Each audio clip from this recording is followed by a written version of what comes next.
Hi, welcome to day 37 of Watching Me Learn Spanish. um, Sorry for any background noise, there are kids downstairs. I am going to get through this track of language transfer, and like I said, this week is just all about finishing language transfer so I can move on to other things. And I'm still sick, but I seem to be on the upswing, so let's get started. What was to follow or to continue, to carry on? Seguir? Seguir. Seguir. And how was I continue or I carry on or I follow? Sigo. Sigo. Sigo. Good. If you want to say I continue speaking, here we use the ing. I continue speaking. So how would that be? Sigo hablando. Sigo hablando. He continues speaking. Sigue hablando. Sigue hablando. He Sigue continues hablando. speaking. She continues speaking. You formal continue speaking. It's probable that he continues speaking. So, in English we will probably say, he'll probably continue speaking. But in Spanish, it is probable that he continues speaking. So how would that be? Siga. Es probable que Hablando. siga hablando. Very good. Es probable que siga hablando. Good. It's probable that he continues speaking. So after seguir, to get the meaning of continue, we can use the ing. What was to be for characteristics? Ser. Ser. Good. How would you make the ing form of ser? Siento. Siendo. Free, in the sense of not requiring any money, is gratis in Spanish. Gratis. This is where we get gratuitous from in English. It's a bit gratuitous. It's unnecessary. It's free. It's extra. Gratis. So you can say it's imperative that it continues to be free. So it's imperative that it continues being free. How would you say that? Es imperativo. Es imperativo que siga siendo gratis. Good. Es imperativo que siga siendo gratis. To start, we said that we had comenzar and empezar. Comenzar is, of course, easier to remember and use because it sounds like commence, but empezar is probably more common. So you can use whichever you like now. How would you say it's spectacular that they start to speak Spanish? Now, after start, to connect to the next to form, you need a. There are just a handful of verbs that are not verbs of movement, for example, like ir, volver, salir, that need a to connect. Apart from these, there are just a handful of verbs that use some preposition to connect. And empezar and comenzar are two of them. So, how would you say it's spectacular that they begin to speak Spanish? Spectacular is the same word in Spanish. Espectacular. Es espectacular. Almost the same word. All right. Espectacular. Good. Es espectacular that they begin Que comiencen a hablar español. Good. Es espectacular que comiencen a hablar español. It's spectacular that they start to speak Spanish. Now, after comenzar and empezar, you could also put the ing form, and the meaning would change a little. It would mean it's spectacular that they start out speaking Spanish. Now, in English, there's not a lot of difference that they begin to speak Spanish, that they begin speaking Spanish. Both in English mean to start speaking Spanish. But in Spanish, if you use the ing here, it would mean that they start out speaking Spanish, like right from the beginning. So, when I'm speaking about these courses, for example, I say that we start out speaking Spanish right from the beginning. Now, speaking about that in Spanish, I would use the ing here.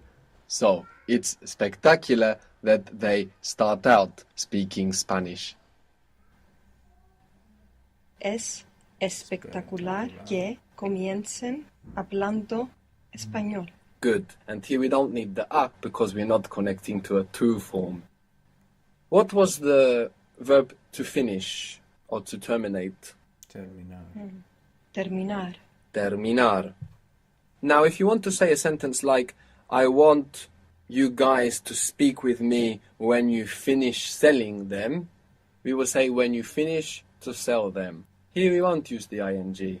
But to finish, terminar, is also one of those verbs that needs a preposition to connect to the next to form. In this case, the preposition is de. So to finish selling them is terminar de vender. So I want you guys to speak with me when you finish selling them. So the first bit is I want you guys to speak with me. How is that bit? Yeah. I'm here. I'll be right down. Yeah, I have Donald Duck.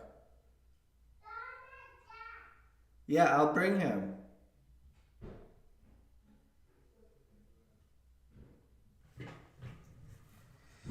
Okay, my son is requesting Donald Duck, who I have right here. Quiero que hablen conmigo. Good. Mood tense. Quiero que hablen conmigo. Quiero que hablen conmigo. Good. I want that you talk with me. Quiero que hablen conmigo when you finish selling them. So, Cuando termines de venderlos. when you finish, and we're still speaking to you guys. Cuanto terminen. Good. Why did you use the mood tense there? Cuando terminen. Cuando terminen. Because it's the future when. Good. When cuando refers to generally, we won't use the mood tense, we just use the present. And here, referring to a future event that hasn't happened after cuando, we use the mood tense. Well remembered. Quiero que hablen conmigo cuando terminen, when you finish selling them. And we're not going to use selling, we're going to use to sell, and we connect that with de. Cuanto terminen de venderlos. Good. Venderlos. Good. So, altogether, I want you guys to speak with me when you finish selling them. Quiero que hablen conmigo cuando terminen de venderlos. Good. Quiero que hablen conmigo cuando terminen de venderlos. So this means I want you guys to speak with me when you finish selling them. But terminar we can also use like end up. I want you guys to speak with me when you end up selling them. So using the ing form after terminar instead of de and the to form gives us this meaning of end up. So, if you wanted to say, I want you guys to speak with me when you end up selling them. So, I want you guys to speak with me Quiero que hablen conmigo when you end up selling them. So, we will say when you finish, and then we will actually use the ing. cuando terminen vendiéndolos. Good. Quiero que hablen conmigo cuando terminen vendiéndolos. I want you guys to speak with me when you end up selling them. So, there is a difference here, depending on whether we use the to form or the ing form. Just as we saw with empezar or comenzar, there can be a difference between using the to form afterwards or the ing form afterwards. And both of them need a preposition to join the to form, which might be a clue to you that there is a difference between using the to form and then the ing form. If the to form is joining with a preposition, then maybe this particular verb takes the ing form afterwards as well with a slightly different meaning. Empezar a hablar, to start to speak, to start speaking. Empezar hablando, to actually begin something speaking, or as we would probably say, to start out speaking. Terminar de vender, to finish selling. Terminar vendiendo, to end up selling. So what we have aimed to teach here is the idea of the mood tense, the general feeling of the mood tense, and the kind of constructions in which it occurs. And like I said, understanding the mood tense is about listening out for it, and listening out for how people around you use it. A great way to learn it is to chat online, for example, because maybe in real life, and almost certainly at the beginning, you won't pick up those subtle changes in vowels that you get with the mood tense. But if you're chatting online, you will notice quite clearly, there they used an A and not an E, or there they used an E and not an A. Oh, why? And then you will look at the context of the sentence and work out why the mood tense was used, and that really is the best way to internalize it. Okay, I need to wrap up this very short stream and bring Donald Duck down to my son. So thanks for tuning in, and